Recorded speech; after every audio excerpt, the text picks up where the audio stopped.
Why is Hex better than Bitcoin? Well, first of all, it's the fundamentals of the code. Fundamentals of code are better than Bitcoin's fundamentals. The inflation model is better than Bitcoin's inflation model. The staking feature is better than a mining feature. It's new tech versus old tech. It's decentralized versus centralized. Yes, all of those things.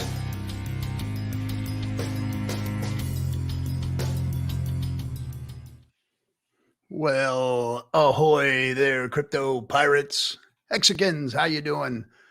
I am the captain, your captain, RG3, coming to you one more time with some more Hex PulseChain excitement, work, people doing the work, showcasing people that are making things happen here. I'm really getting excited these days for what's going on. I'm going to first talk about what we've got going on here on the tour, because I have a note in the chat room that says I'm supposed to talk about these things. So let's see here. That's my man. That's where is my update? Am I? Oh, I am not. Yeah, I am in I am in the proper room. But anyway, Saturday, February 17th, coming up here in just a couple weeks, we are going to be in Houston at the Real Estate Meets Crypto Seminar. We're going to feature both speakers from the crypto world and the real estate world. And you're going to hear it from both sides. And most of these people actually exist on both sides of the crypto space / real estate space. That's going to be David Moondog Ledoux, Corey Geary, Brian Phillips, who will be teaching about Hex after he teaches us about real estate. So we have him, of course, myself. We're going to be hanging out, doing a VIP event, having dinner, and we're doing that in Houston. So if you'd like to meet up with us in Houston, bring your new people, bring people that want to learn about DeFi, crypto in general, Hex, PulseChain, PulseX. That's what we're talking about. You know, we go through the history. We're actually revamping the presentation a little bit right now, SJ and myself, and we're going to take some things and add a little more DeFi to it, because we speak a lot about crypto and fiat world and whatnot. And I think that what's going on? Oh, I think that's played out. People need to be hearing about DeFi and what DeFi can do for humanity. That's the big news. So yes, what do we got going on here? Oh, the sizzle reel. Let's play the sizzle reel, please.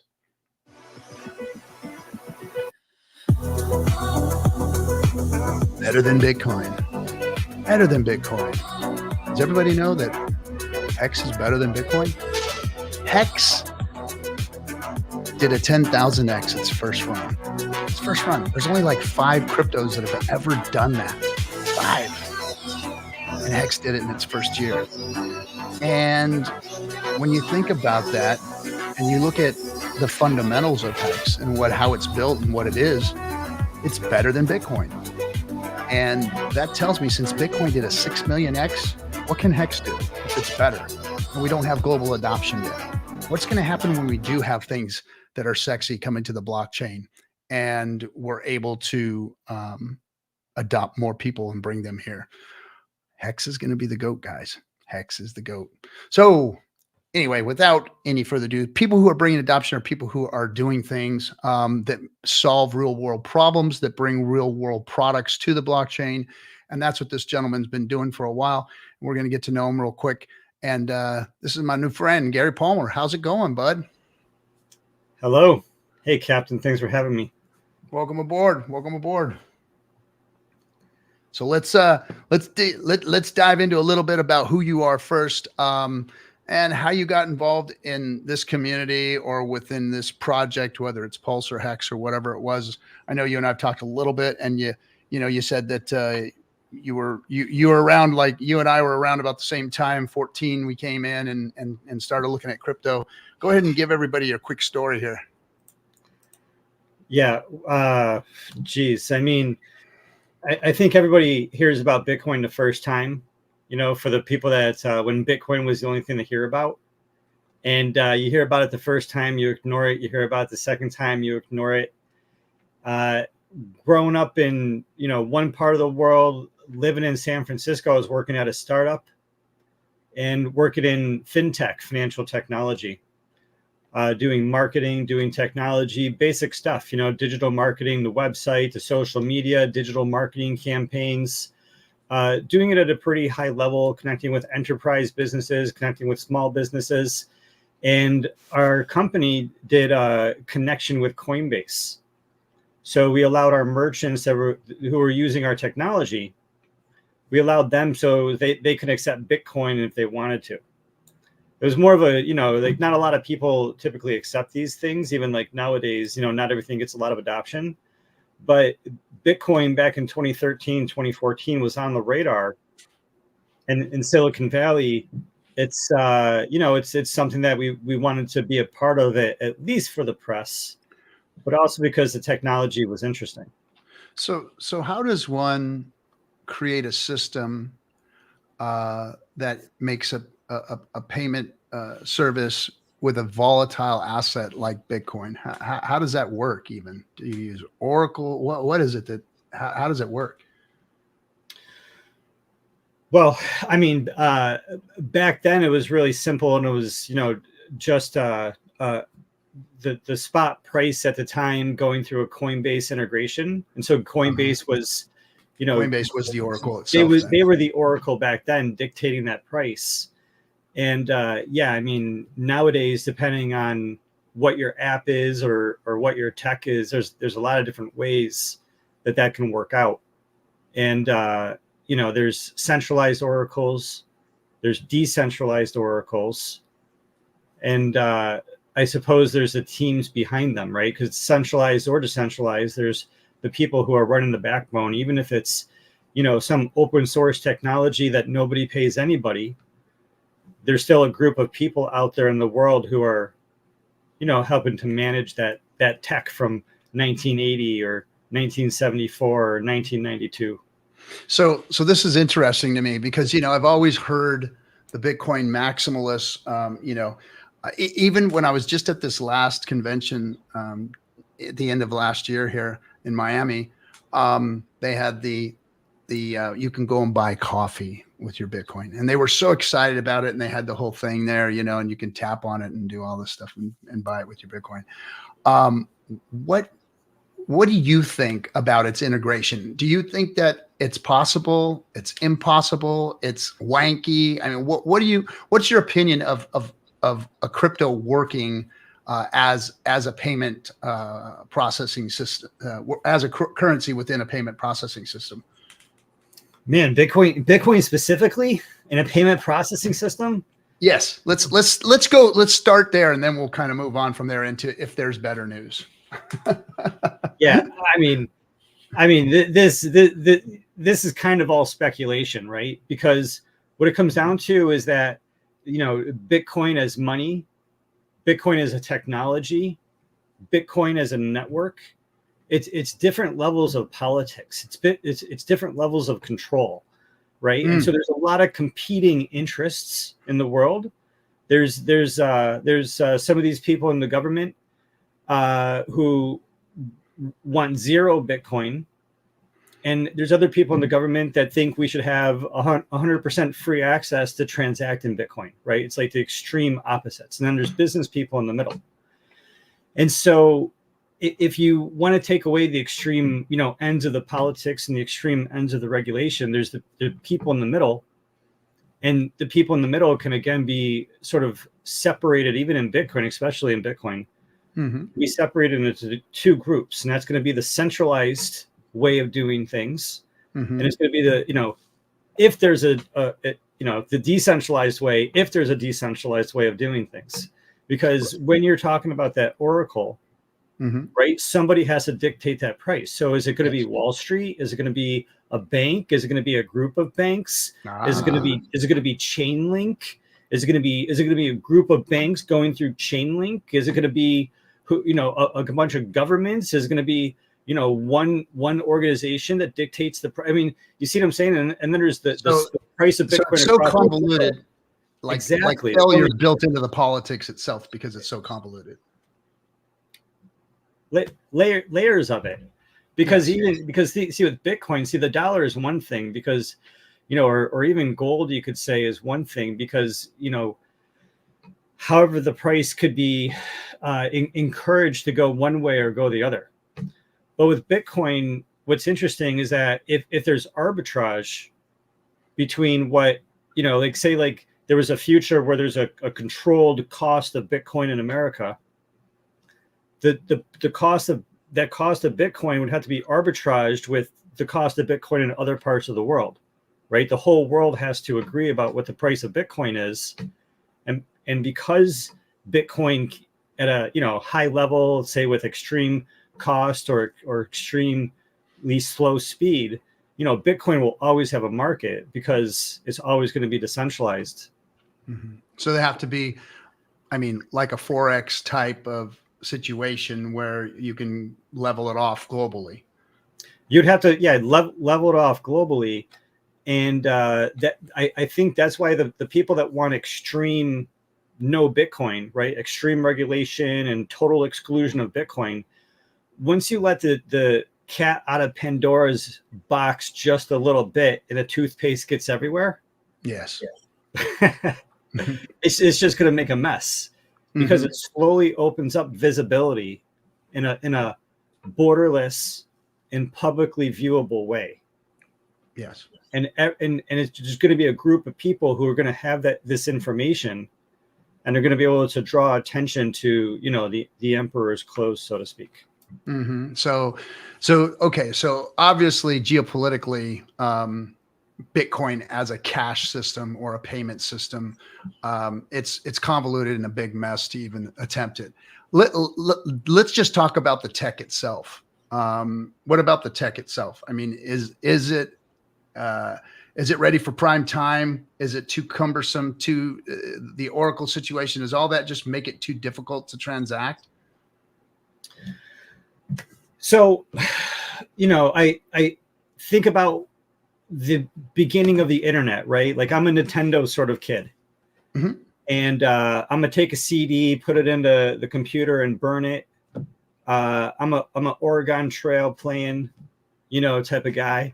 Mm-hmm. And I think about the if Web2, you could say, and PayPal was invented in 1998, and let's see, like even I remember 2002, there was things going on like the Craigslist killer. I don't know if you remember that, right? A lot of scare things about Craigslist, and don't use Craigslist. And during that time, Zappos was a big up and coming shoe company, right? Before they were bought by Amazon, and people were really worried about putting their credit cards into the internet. They were really worried about how are they going to return something if it didn't fit. They were worried about putting their social security card in for a financial thing or a job or a housing. They were worried about online dating. They were worried about how much information was going online. They were worried about just everything. And it was consistently naysayers saying that the internet, even 2005, there were naysayers who were saying this isn't going to work. Yep. And so yeah, from 1998 to 2008, right? 1998 is when I think PayPal came on the scene, and 2008 is when there was a Bitcoin white paper. So in that time, and so a lot of things happened in 2008, like the Bitcoin white paper. I think that's when the iPhone came out. There was a lot of new tech. And if you were going to tell people in the year 2002 or whenever, like 1999 or 2005, if you're going to say there's people without there's people without running water, there's people without electricity in the world, right? There's people without TVs, but everyone in the world, every child in the world is going to have a supercomputer smartphone live streaming video on an app where everyone is going to see the exact same thing at the exact same time. And every child in the world is going to have a blog, right? Get this, if you said in 2005, every child in the world is going to have a blog, and they're all going to like post video blogs multiple times a day, every day, nobody would have like believed any of that. They would have said the technology's not there for billions of people to use streaming video at the same time, and children aren't going to like microblog their whole day all day long. And it all just like happened. And so I think the exact same thing is happening now, where there's a lot of people saying, I don't know, or is this really, or maybe not. And ultimately what it comes down to is that we overestimate what's going to happen in the short term, and we underestimate severely what's going to happen in the long term. Yeah, I agree with you. And I think that, like you said, I remember all of that. I remember, my mother being completely scared up until about maybe 5 years ago. She started buying things on Amazon and posting on, Facebook for the family to see things. Like they were just completely like, no, that's Big Brother. That's the mark of the beast and the whole shebang shaboom. They were just like, no. And now, like, I don't think there's anybody I know in my family, even the worst of the worst holdouts are buying stuff on Amazon and using Facebook for, talking to friends and family and sharing photos and life stories and stuff. So I agree with you. The one thing that I wonder, though, is like we didn't see the government push back against all these technologies when everybody was up in arms. And I think everybody was the social consensus was more up in arms about these things than the government. And now the government, and it's odd that for some reason they are very up in arms about crypto and crypto adoption and what it means, and protecting everybody. They didn't dive in when, dating sites, people were worried about being murdered. They didn't dive in when people were worried about their information being stolen, on the internet. And like you said, some of these other things. But for some reason, crypto, they are all over it like a fat kid on a cupcake. So what do you think that's attributed to? Do you think because it's so disruptive to, the banks and the governments and everything else? I mean, that's my opinion, of course, but is there anything else deeper you think? Yeah, I mean, I would push back to say that in Web 0 or Web 1 or Web 2, that the government wasn't all up on in it and really caring about what was happening with the internet. I think that in the 70s or the 80s and the 90s, there were some major cryptography wars. And these crypto wars, cryptography wars, were all about PGP encryption, which is what we do every day with things like MetaMask, pretty good encryption, PGP encryption. And I don't know if you guys know this, but what we do with crypto, with having a Trezor or a Ledger every day, what we do with having a MetaMask wallet, that if you would have been caught with a MetaMask wallet in the 80s, that would have been the equivalent of you being caught with a nuclear weapon.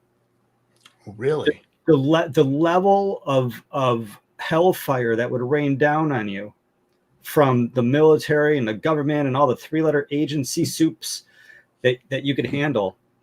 It was nuclear level technology. Cryptography was nuclear level technology, where there were geeks and nerds who went to jail fighting for our right to trade monkey pictures and cats. That's crazy to think. And I mean, like, for instance, today, and that's it's ironic that you say that, because today I was looking at one of Richard's tweets, was about the two young gentlemen, and I should know their name. I should have their name. It's producer, would you please bring up their name, SJ?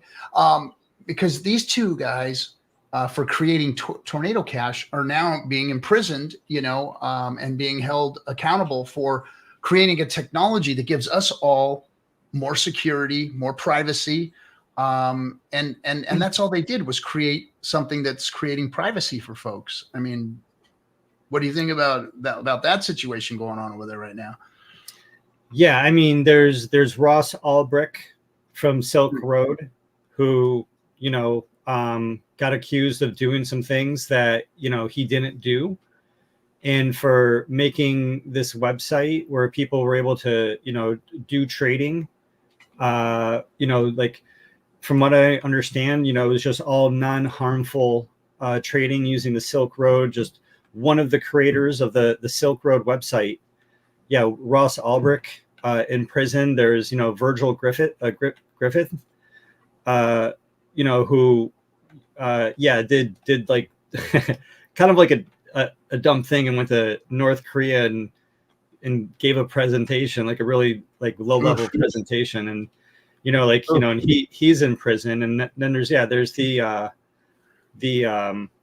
Tornado Cash guys. I'm not sure if it's Sergio or those folks' names, but there's a lot coming down on people, with that, because it's not just it's not just the security, but it's also the ability for people to have information.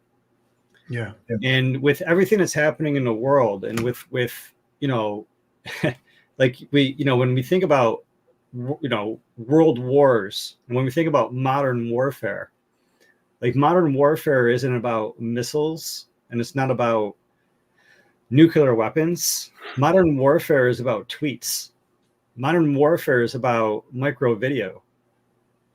Modern warfare is about what information are people paying attention to. Yeah, information. And cryptography allows people to have privacy, allows people to have security, allows people to have relationships. And when people think about the relationship of Bitcoin and blockchain, the primarily what people are thinking about is money. But what blockchain also allows is the same thing as money, but with data or with information. Mm-hmm. And so you can put information on the blockchain, or you can have a message between one person and the other, or you can verify data, on the blockchain.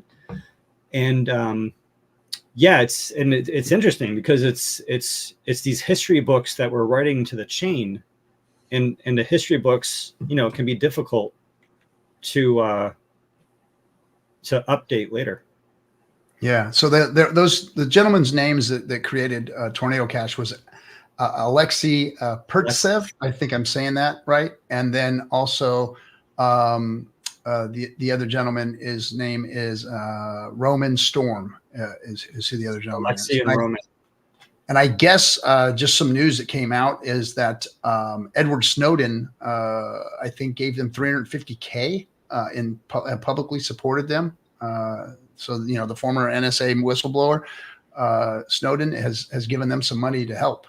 So good on them. Good on them. And I don't know a whole lot other than, the stuff from the outside that I've seen about Ross. And I don't know what he actually did or what actually got him his sentence. And I neither deny nor support, him, but I don't think that people for putting code together, it's like if a gun manufacturer or somebody who builds a road and somebody goes on that highway and kills somebody on it. I mean, it's like, how do you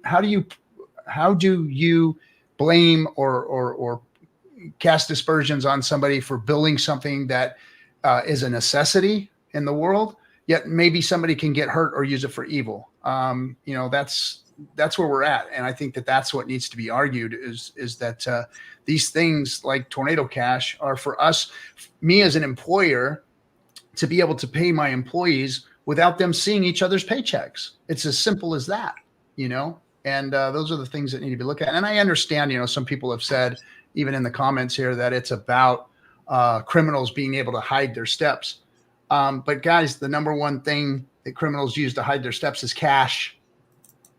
The good old American dollar is what people use to hide their steps most of the time. So anyway.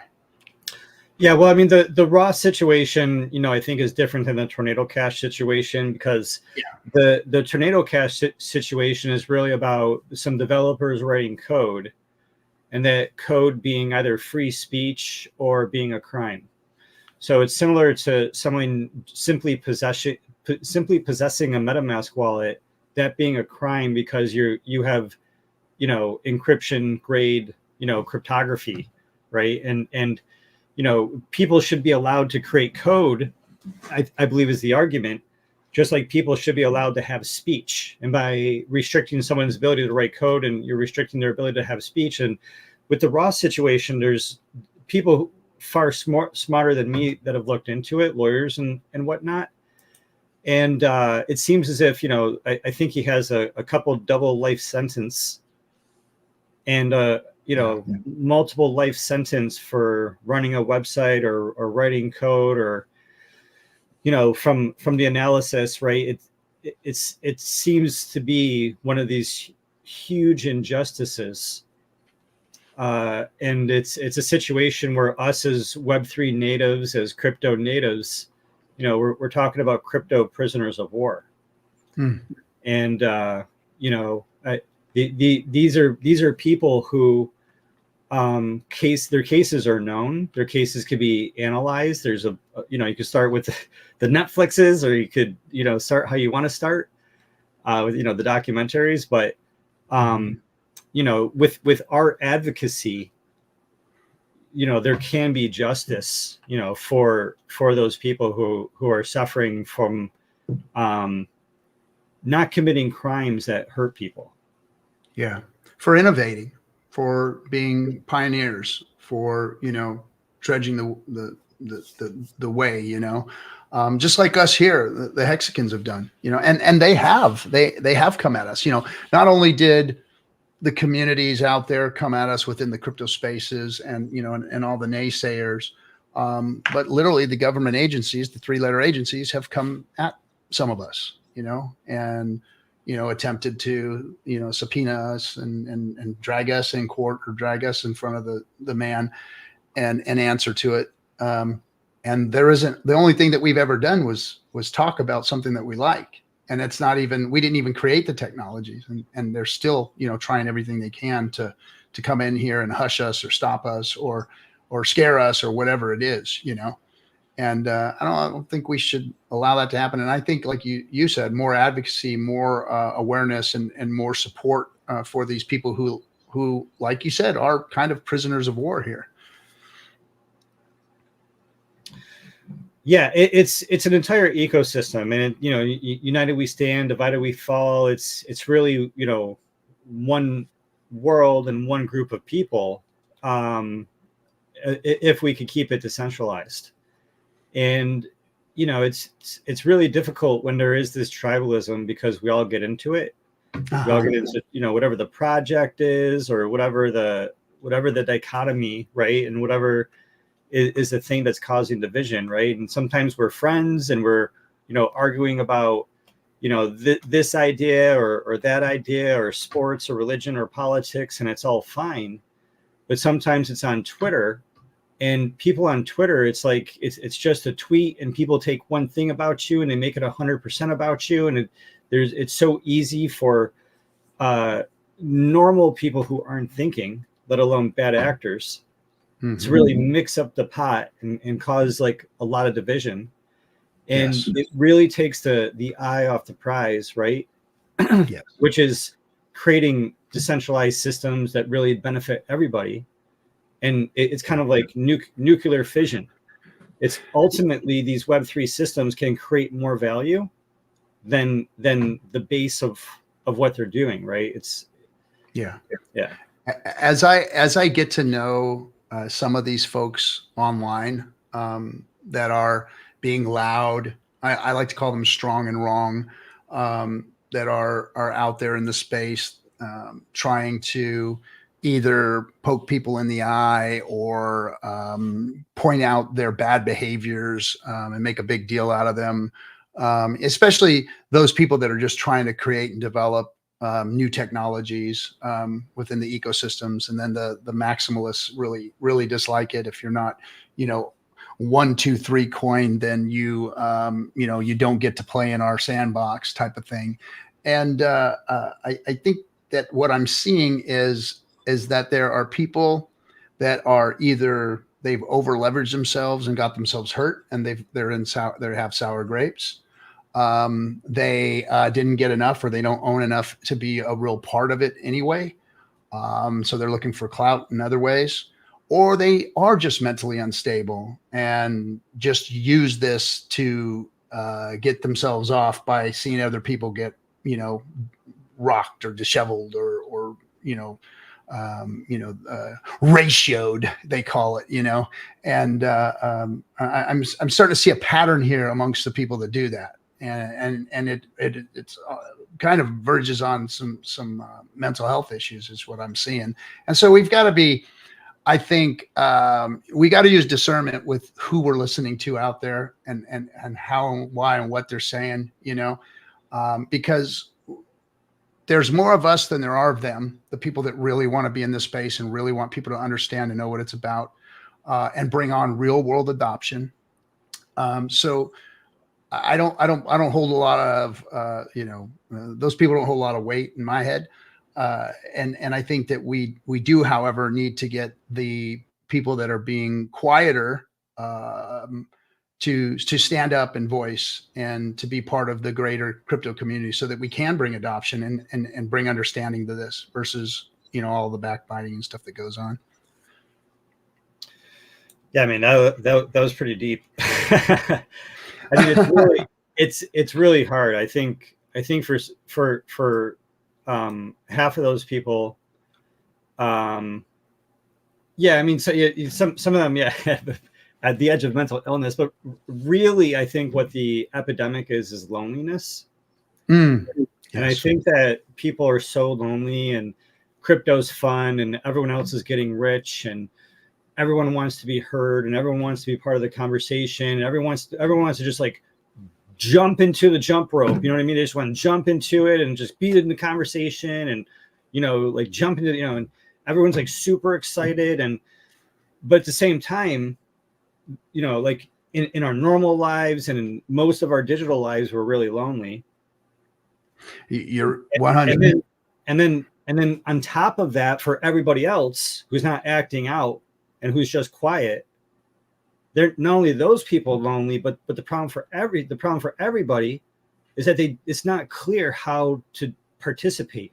It's not clear how to grow. It's not clear how to like do something that's not only like right, but also meaningful. Right. And typically that's because it's hard work. You just made me think of something very profound, because, I see it here, I'm Gen Xer, before cell phones, grandfather rode a horse to school, I was born and raised by those generations, the boomers and the greatest generation. And so I come from a different world, but I'm starting to see things like, there are people that have been completely raised and turned into adults, 2D, sitting on a computer screen and not learning social skills, and their social skills come straight from, social media. And that's, I think, a dangerous place. And like you said, the loneliness. I mean, if somebody gets somehow canceled on the internet, or they have a bad day, or they get, tore up by a bunch of people or something, I see how that can turn into some very, there's going to be some strange mental illnesses, I think, coming out over the next decade or so because of this stuff. I mean, it's kind of wild to think about. And I'm really just kind of starting to wrap my head around some of the stuff. Add the new Vision Pro to it all. Oh my goodness. Yeah. Yeah. Because you just have to extrapolate a little bit and just realize, like, how every child in the world has an iPhone? Yes. Every child in the world is going to be wearing these things. Everyone's going to be wearing these things. 100. And now we can kind of get into Web3. Or a smaller version, right? You could be wearing them right now. Yeah, I could be wearing them right now. And that's what so when I went to, when I knew PulseChain was coming out, I was like, my head just exploded and said, Web3 can exist now. Like, because we have a blockchain that can support it, that's not overused, that's cheap. Now all these people that have Web3 applications and use cases and all this can migrate over here, build their wares, and start delivering it to the people, so that I can walk into a shoe store and virtually put on shoes in the color I want and look at them and see them on me and that kind of stuff. Or I could end up eventually sitting at a baseball game with my best friend who lives in New York, but I'm here in California, and we're sitting down watching a baseball game in the greatest seats that we could possibly imagine, talking to one another. I mean, that's the kind of stuff that I was thinking, wow, with PulseChain, now we have a blockchain that can support Web3. Here we go. This is the stuff that's going to start coming out. So I got really excited about it and started running around the world. And I went to Europe, I went to London in particular, and started talking about Web3, talking to NFT folks, talking to people that were building Web3 applications. And it was all the same story. Yeah, I tried, and this, this blockchain went down, this blockchain went down, this, I couldn't do it because of that, and this and that. So tell me your experience with it and what you think that PulseChain means to, Web3 and your Web3 experience so far. Yeah, I mean,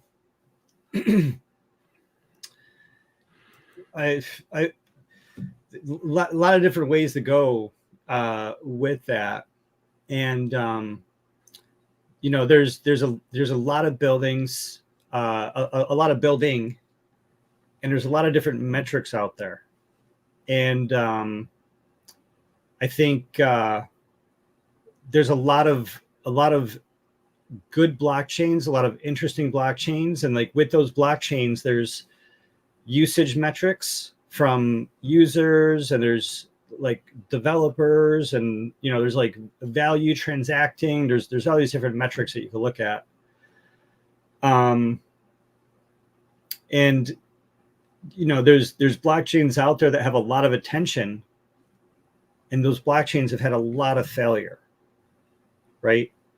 And like Solana, just like a lot of failure, a lot of downtime. 2 days ago, it went down. Not to name any names. And then there's other chains that don't have that problem, right? And then there's basically different trade-offs with all these different chains, right? And there's like Polygon's good, but Polygon has admin keys, and and there's just trade-offs with the consensus mechanisms, right? And so with PulseChain, we could look at all the good things about PulseChain, and and I was actually thinking about this either earlier today or yesterday or the day before or something. I was thinking about PulseChain, and I was thinking about the usage of it and why it doesn't get the usage. And I was thinking about, kind of how Richard put out this sort of this vibe about not so much ostracizing, but just sort of like pushing away things like NFT projects and pushing away things like projects. And I was thinking about the good and the bad of that. I was thinking about how you push away these NFT projects and these other projects, because there's going to be, between 50 and 99% of them are going to be scams of rug pulls to some degree on the spectrum, right? And so when you push all those out, you push away all that opportunity for people to bring in building, for people to bring in developers, for people to bring in users, for people to bring in locked value. And so there's this balance between encouraging people to do stuff, encouraging people to take risks, encouraging people to experiment, encouraging people to build bridges and hubs and spokes, right? Not just on PulseChain, but between PulseChain and other chains, right? Because it's, PulseChain is this giant island, and all the apps on PulseChain are like buildings and houses, and all the buildings and houses on the PulseChain are connected. But if you're like, I don't know, like Puerto Rico, you gotta have a way to get people to and from Miami, and Miami is like kind of like Ethereum, and however you want to like do the analogy from there, go with it. But the thing is that there needs to be more interoperability, and there needs to be more encouragement of building, right? And the vibe needs to be. So I just think about not just the opportunity of encouraging projects to build, encouraging the NFT projects, to come and build. There's optimism. Layer 2, there's base chain from Coinbase, and what's happening is that there's these layer 2 wars, right? There was like layer 1 wars, which they're sort of still having with things like Ethereum versus Solana, but there's these layer 1 wars, but now there's this fighting with these layer 2s between things like optimism and arbitrum. And when base chain came out, and base chain uses optimism technology, they're encouraging all these NFT projects. They're encouraging all these artists to tell their users and to bring their audience to do minting, to bridge over Ethereum from this chain to that chain. And yeah, we there needs to be more connection and more community, right? And there needs to be more, think about this like the real world, and think about like you're a country and you're the minister, or you're the prime minister, or you're the president or something, right? You don't got to worry about war. There's no war, but your people are starving and you have to build an economy, right? Mm-hmm. And you're like, I got to like build the roads because I got to make sure people can get around, and I got to make sure I got the banks, and I got to make some places for food, and you build all these shops, but then you got to get people, you got to get tourists in, right? You got to get two things, right? You can get tourists to come in, or maybe you get an entrepreneur to come over, and he's the next Steve Jobs, and he builds Apple, and his headquarters is in your country, and that brings a lot of wealth into your country, right? Or maybe you get a lot of tourism to come into your country. Exactly. And so and part of the name of that game is interoperability. Yes. With wherever the people are, right? Whatever their country is. And scalability and scaling solutions. And I think that you're nailing it. And this is exactly my point to the crypto community in general, to the Hexagon community, to everybody. So the problem is a mindset of lack, a mindset of small, a mindset of there's not enough for me, a mindset of I want everybody to help pump my bags. I want everybody to be doing something that's going to affect me directly, versus let's do something big. Let's do something with abundance. The goal is to fill this blockchain up, to wreck it, to bring so much adoption, so many projects that we have to expand, that we have to get bigger, that we have to develop more adoption. We have to develop more interoperability. That's the goal. See, we will never, ever, ever run out. Everybody is in such a mindset of lack that I just want to slap people in the face, because it's really is so abundant. It's so new. There's so much space and room for us to grow and expand and develop and bring more users in. We should be cheering on the destruction of PulseChain. It should be being so filled up with so many projects that Richard has to come up with a new solution to make the chain bigger, to make it scale larger, to bring another chain into play or whatever. That's how we should be thinking. Not, oh no, don't screw up our blockchain with your NFT. No, bring it all. Let's blow this thing up and make it big, and then want everybody to come in. I mean, I'm so excited about one of the projects that I just had on the show the last week here, and that's Tang Talk, the cell phone over the blockchain. It just, I've been thinking about it so much. I'm like blown away, and I literally, and the Hexagon who posted, this is not against you at all, brother. I appreciate all of you, and even your comment too. But he was upset that he bought one of these things, and now the developer is talking about launching more. And he's like, no, I bought it for this much, and I wanted it to go up in price, and blah blah blah. And I'm like thinking, wait a minute. Forget that, man. That's the wrong way to think about this. Everybody should have one of these cell phones. Everybody should have this application. Everybody should want a blockchain cell phone that, can do just about anything that a cell phone could do, but on the blockchain. I mean, that is incredible in and of itself, just to think of what the capabilities and possibilities of that is.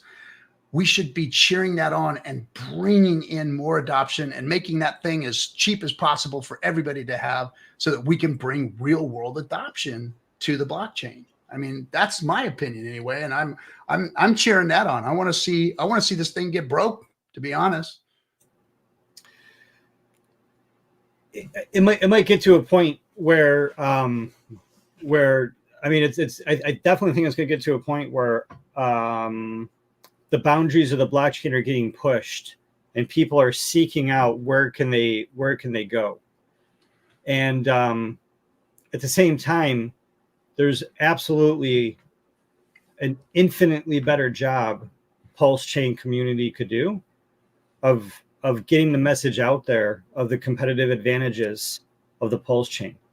There could be, I mean, there should be easy to understand one page, like a one pager is what we call them. There should be easy to understand one pagers that have our comparisons of all the blockchains and show, you know, the number of dexes or the volume of this and the transactions of that. So when people inevitably do start to seek this information, that content is easy to find, right? But when everyone is seeking that luck of like some company just coming in and being the knight in shining armor, it needs to be 1,000 days of work for us to lay the groundwork, right? Like the knight in shining armor, like they have this idea for PulseChain that's going to blow up PulseChain, and he hasn't even, or she hasn't even created the idea yet. But if the PulseChain community does, like, you know, the 10,000 days of work, the 1,000 days of work, and creates 1,000 days of content, and there's all these graphics and there's all these videos, that's, you know, not just saying that PulseChain is the best, but it's doing some comparisons and it's showing the use case, and it's saying, you know, it's not saying Ethereum is bad, it's saying Ethereum is great, but if you need the overflow, there's this. Or Ethereum is great, but if you need to start from somewhere that has these characteristics, you know, don't overlook PulseChain when you do your analysis.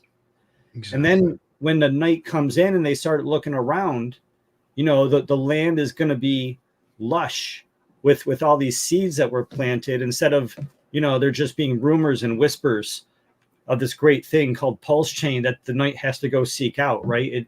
It shouldn't be that way, because there's so many people that you know, understand and can lay that groundwork, so that when luck comes, you know, that then the groundwork is there. Exactly. Love it. Let me do some housekeeping real quick. First, D'Artagnan, thanks for the $4.99. Appreciate you, brother. Always supporting us, always dropping them on us. Thank you. And then I wanted to answer somebody else. Let's see if I can find it real quick. I think it was Vanilla the Hexagon, about Trezors. I've had the same problem, my friend. And one of the things that I did that has fixed mine, believe it or not, it's just, I don't know if it's going to work for you or not, but it works for me. My Trezors sometimes get stuck in between the wallets.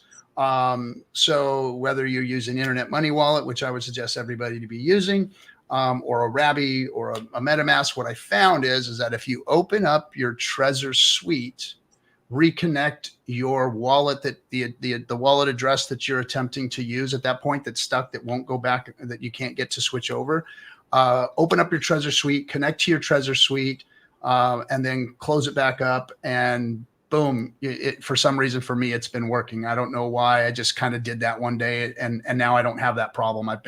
Whenever I get stuck, I open my Trezor suite, connect the wallet, and then I'm good. So I hope that helps. All right. Thanks for letting me clear that up real quick. So let's talk about let's talk about your about.ens, what you think is coming, what's going on. Yeah. So, you know, I remember, ENS. So ENS is my jam. I love ENS. It stands for the Ethereum Name Service. And ENS is a protocol, ENS protocol, and it's 100% controlled by the ENS DAO. And the ENS DAO is, you know, let's just say 100% controlled by the ENS token. I don't really care about the token. That's really interesting. I think it's all really interesting. I think, like, it's really interesting how DAOs could be subject to, you know, people buying the tokens and controlling the DAO by, you know, like doing token attacks. But there's the ENS protocol, and the ENS protocol is controlled by the ENS DAO. And it's a naming protocol. It's a naming system. It's domain names. It's names. And there's two major components, two major types of ENS that are controlled by the ENS protocol. There's the first kind, which I'm going to reverse it and say there's the first kind, and there's ICANN domain names. There's Web2 domain names. Every single Web2 domain name is an ENS name right now. So every .com, every .io, every .net, whatever your website is, you can, if you got it in GoDaddy or wherever you got it, you can click a couple buttons, and for zero gas, your domain name will work in MetaMask. It's really cool.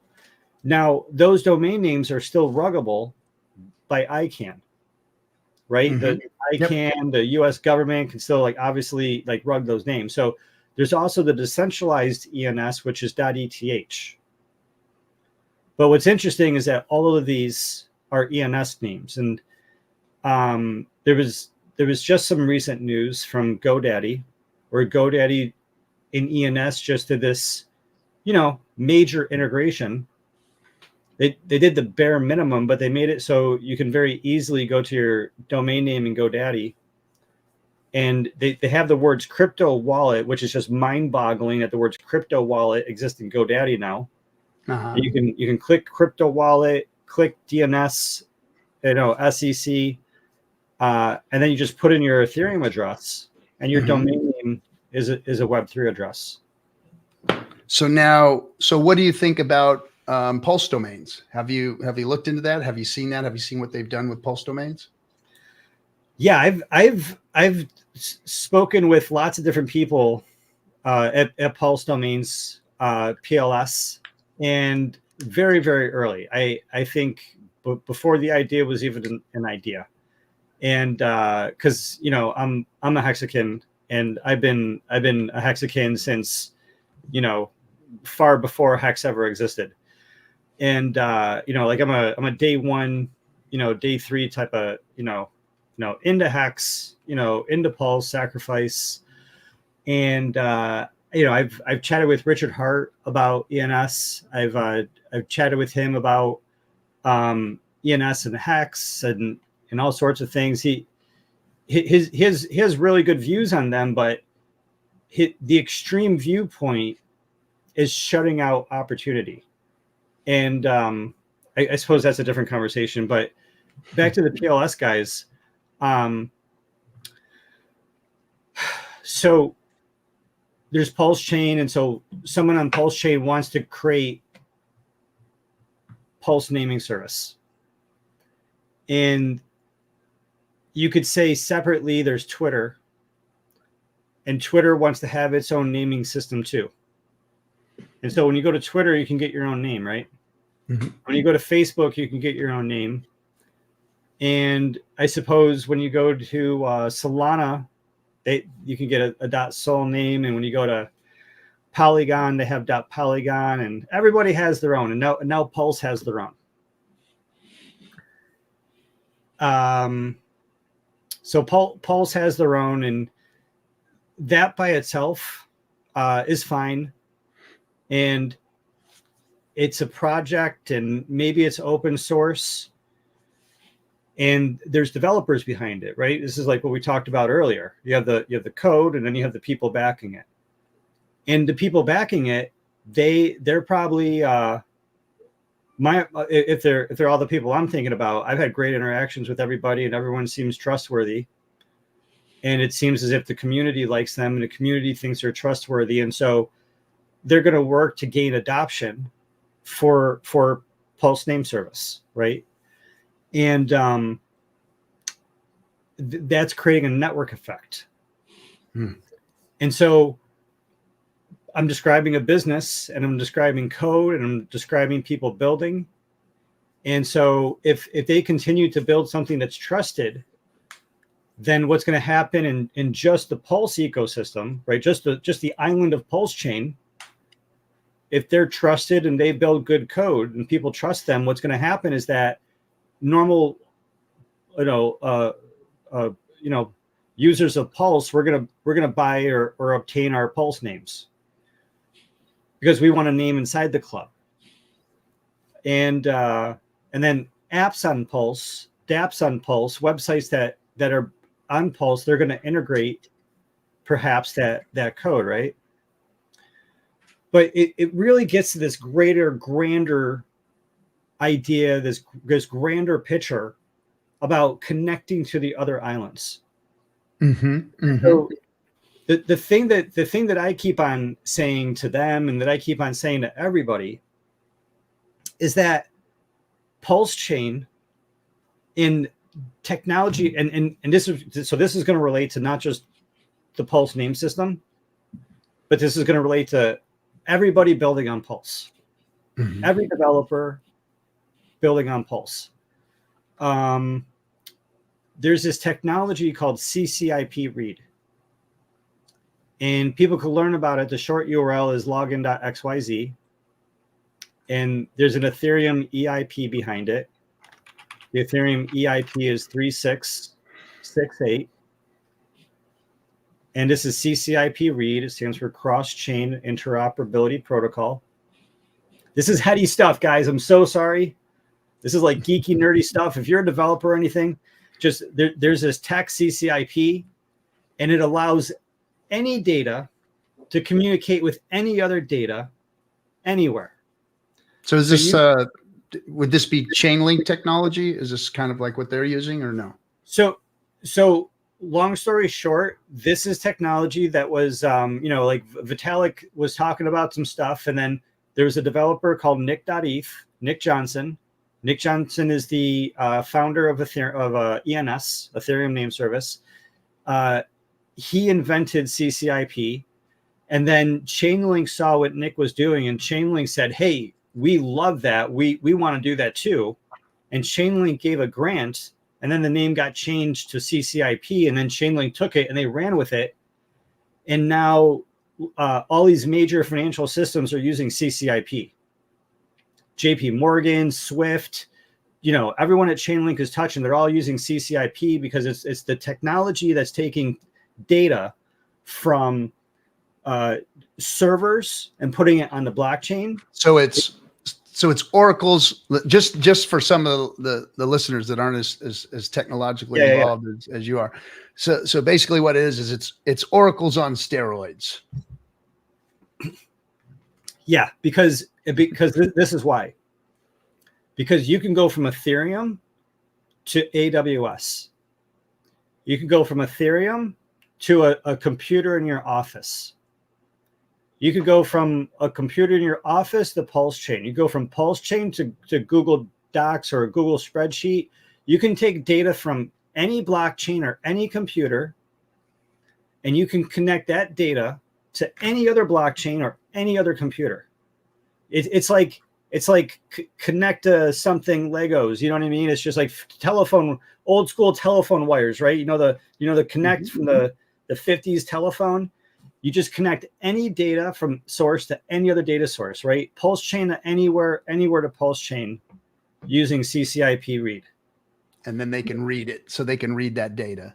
They could read that data. And now Chainlink is actually taking it one step further, and Chainlink is doing it read write. I don't want to go down that rabbit hole, but bringing it back to ENS has used CCIP read.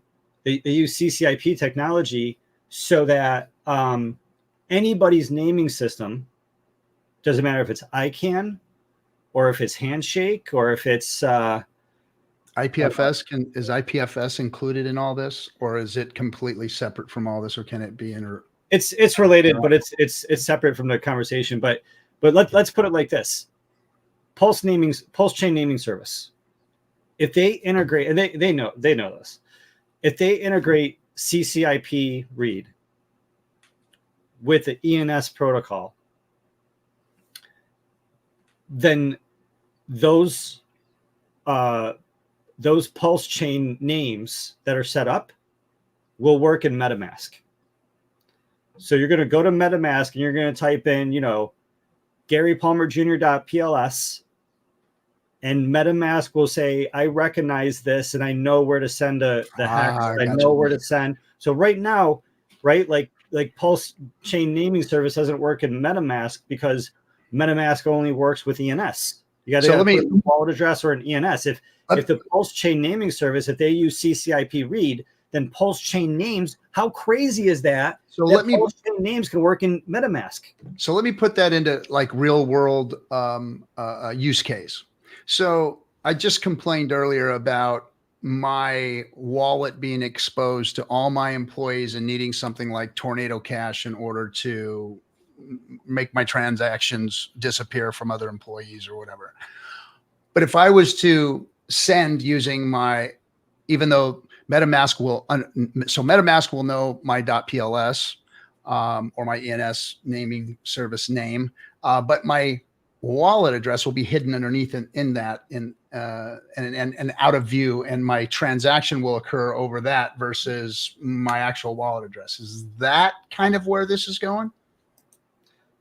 I mean, I am not certain about those specifics of that level of security, but yes, because you're going to be able to take data from one place and send it to another place. And, you know, I would imagine it's possible to create sort of like a tornado cash situation, right? And when you think about a tornado cash situation, if you trust like the government, right? If you're not doing anything that's illegal, you can take a transaction, you can send it to Coinbase, and then you can change the address and then send it to anywhere else you want, right? Mm-hmm. And so Coinbase acts like like a centralized version of Tornado Cash. And so that black box, it doesn't matter if that box is Tornado Cash or if it's an exchange, whatever that black box is, yes, it could be something where people can't see what's happening inside of it. And then you could have a transaction that goes from here to here and then from here to there. And CCIP is the cryptography, right? The cross-chain interoperability code that everybody is using to verify that this data is cryptographically connected to, you know, some sort of trust factor from the, you know, previous connection. Gotcha. Well, these are interesting technologies and things that are coming because they're going to solve some of the problems and disrupt the arguments for why crypto shouldn't exist. Because that's what I'm really concerned about. I want us to have an argument when we do take this stuff to Congress and to, you know, the SEC and all that says, look, I understand. I don't want terrorists to have lots of money. I don't want people to be able to interact with terrorists using crypto. I don't think any of us want that, but we do want our privacy and our security to be of the utmost. And if it's technologies like this and things like this that can help to disperse that argument or that narrative, then I'm all for it. And I want to see these things come out, be developed, and to help bring the real narrative of what it is that we're all trying to do here, you know, to the authorities, so that we can, you know, bring on more crypto adoption and get it more widely accepted by our governments. Versus, I think that they really don't know what crypto is. They're so scared of it and afraid of it that they're just trying to suppress it as much as possible. And there could be some more conspiratorial things going on in the background with the banks and the 1% and all that kind of stuff. I mean, I don't tend to buy into those things. I know that there are a lot of people in this space do, but I do know that if we were very public and if we bring these things to them and they understand them, and we can bring these technologies out that are going to, you know, clear the air and say, hey, okay, so the 3-letter agencies that need to track money, which they do anyway, they track everybody's transactions, and they know when there's big cash going over to cash that they know is belongs to terrorist organizations and rogue governments and stuff.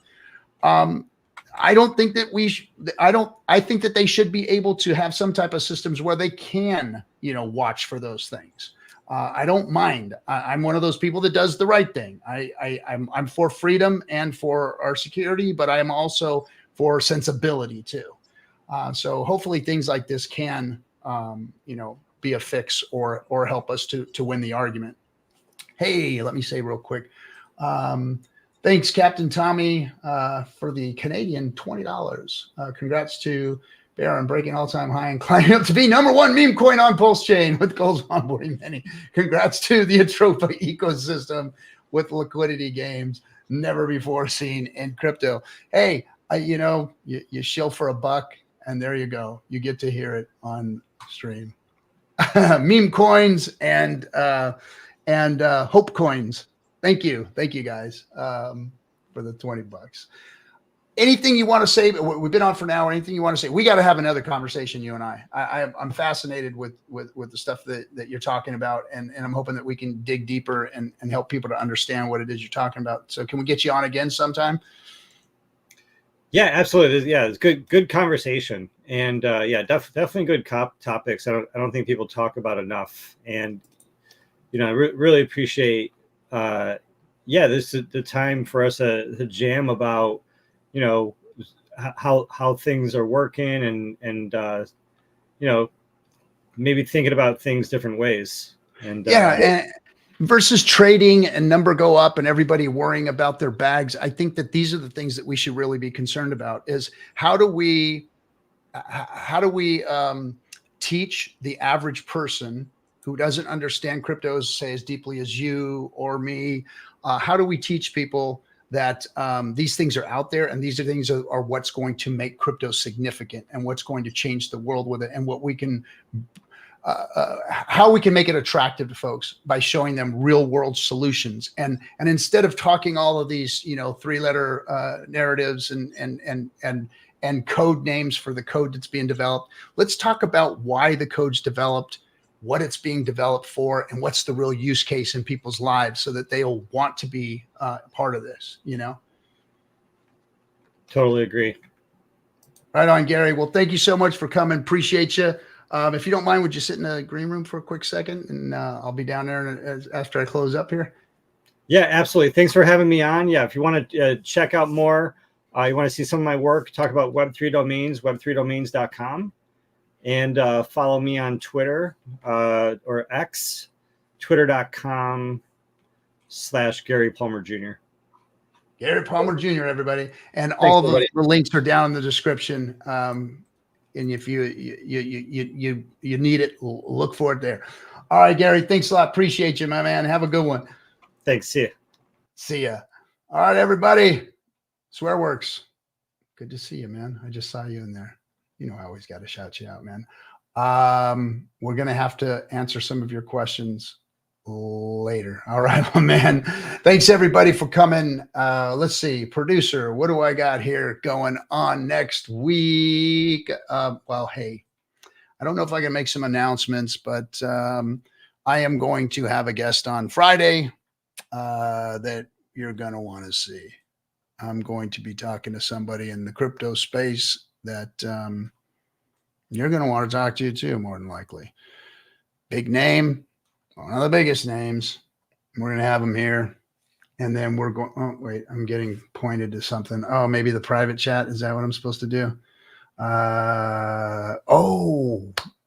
Monday, everybody. One of the pinnacles of the Tang Gang, one of the pinnacles of the community. Somebody who I think was overlooked by me, maybe. I don't know. I didn't. I got railed for not knowing who this person was, and he's a very prominent member of the Tang Gang, very prominent member of our community, doing things, and I just hadn't seen his name floating around. And then I did, and then I saw his work, and I saw what he did. So I was like, wow, I've got to get this guy on the show. So hopefully, if all goes well, Monday, we're going to have Staker Class from the Tang Gang coming on, and we're going to talk about all kinds of cool stuff too. So that's Monday, Chatting with the Captain, and then don't miss Friday Night Hangout. Friday Night Hangout is going to be for you to air out the dirty laundry that's about to happen over the next couple of days, guys, because it's going to happen. Things are going to happen, and you're going to be excited about it. All right, everybody. Have a good one. Oh, did he already say it?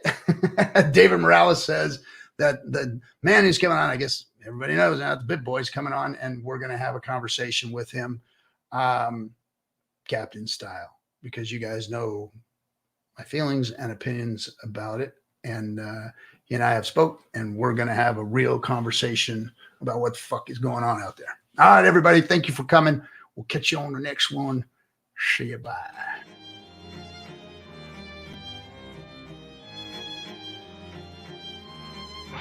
Why is Hex better than Bitcoin? Well, first of all, it's the fundamentals of the code. The fundamentals of the code are better than Bitcoin's fundamentals. The inflation model is better than Bitcoin's inflation model. The staking feature is better than a mining feature. It's new tech versus old tech. It's decentralized versus centralized. Yes, all of those things